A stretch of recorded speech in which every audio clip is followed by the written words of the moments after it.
Mas pinaigting ng Pasig City Police ang seguridad sa lungsod sa pamamagitan ng pagsasagawa ng COMELEC checkpoint sa harapan ng Immaculate Conception Parish sa Barangay Malinaw noong 23 ng Pebrero. Ang operasyon ay bahagi ng mas pinaigting na kampanya laban sa mga illegal na aktibidad lalo na sa election period. Ang checkpoint ay isinagawa upang matiyak ang pagsunod sa batas, lalo na sa ipinatutupad na gun ban ng Commission on Elections o COMELEC. Ipinaalala ng otoridad na mahigpit na ipinagbabawal ang pagdadala ng mga baril at iba pang armas sa panahong ito maliban sa mga may pahintulot mula sa COMELEC. Pinaalalahanan ang mga motorista na tiyakin na kompleto ang dokumento ng kanilang mga sasakyan, kasama rito ang valid driver's license, certificate of registration at ORCR.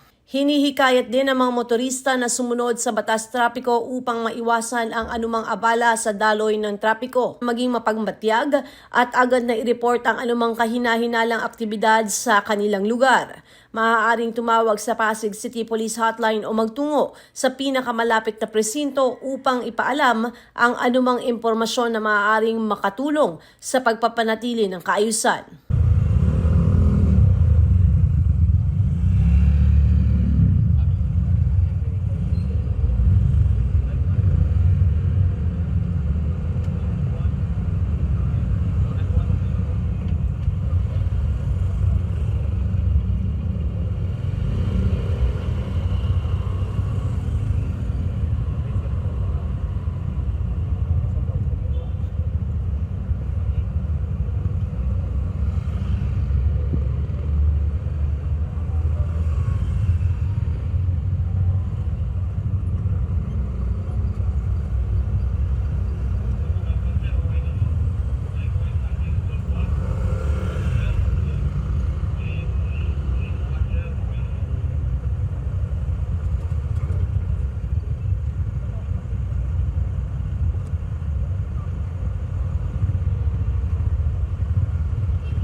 Ako si Luan Peñano para sa latest ng iNews Pasig.